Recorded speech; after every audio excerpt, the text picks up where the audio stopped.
Hello, and welcome back to Bedtime Stories with Vice Baby, where we will continue very short stories and verses for children. Seeking the Violets. All the wood had been blue with violets, but now they were nearly gone. The birds sang louder and louder to keep them and to call them back, but soon there was not a violet left in all the wood from end to end. The snowdrops died, and the primrose faded. The cowslips and bluebells vanished. The thorn grew white with blossom. The wild honeysuckle filled the wood with its fragrance, and soon the fruit began to ripen.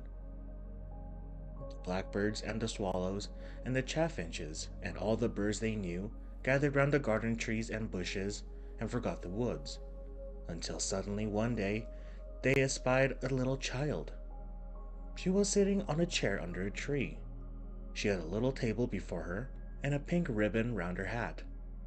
She was eating fruit with a large silver spoon.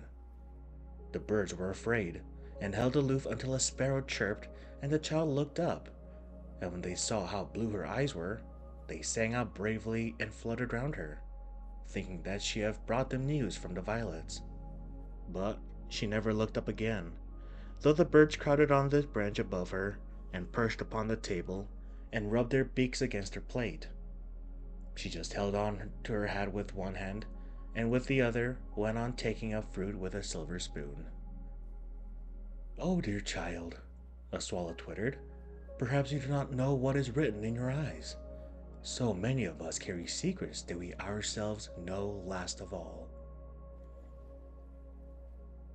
Tommy's Stockings. Two little maids went out one day, and really it was shocking. They met poor Tommy on the way, with holes on either stocking. They sat down on a low stone seat, and to and fro kept rocking, while they knitted, swift and neat, each of them a stocking. And sweet they sang a little song, the dicky birds kept mocking, and Tommy wished that all day long they'd sit and knit a stocking. Midsummer Night. The children were very much puzzled what to do, for it was Midsummer Night, and they knew that there was a dream belonging to it, but how to come across it they could not tell. They knew that the dream had something to do with fairies, a queen, and a manner of lovely things.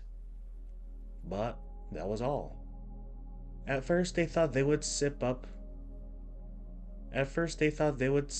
with the doors and windows open and the dogs on the steps ready to bark if he saw anything unusual. Then they felt sure that they would not dream while they were wide awake. So, three of them went to bed, and one dozed in a corner of the porch with their clothes on. Presently, the dog barked, and two children in their nightgowns ran out to see, and one took off her nightcap and looked out of window. But it was only old Nurse coming back from a long gossip with the village blacksmith's wife and mother-in-law. So the dog looked foolish, and Nurse was angry and put them all to bed without any more ado. "Oh," they cried, "but the fairies, and the queen, and the flowers! What shall we do to see them?" "Go to sleep," said Nurse, "and the dream may come to you. You cannot go to a dream," she added, for you see, she was just a peasant woman, and had never traveled far or into any land but her own. So the children shut their eyes tightly and went to sleep. And I think that they saw something, for their eyes were very bright next morning, and one of them whispered to me softly, "The queen wore a wreath of flowers last night, dear mother, and oh, she was very beautiful." The Little Maid. A little maid went to market. She went into the town, and all the things she had to buy she carefully wrote down: coffee, sugar, tea, and rice, the currant cake for tea. And then she had to recon up and see how much they'd be. She sat her down as she came back. She sat her down to see what they had cost, the currant cake, the coffee, and the tea. She could not make her money right, and yet how she did try. She could not make her money right, and oh, how she did cry. She's counting still, my dears, my dears. She's counting day and night. But though she counts for years and years, she'll never make it right. She'll never make it right, right, right. Oh, never any more.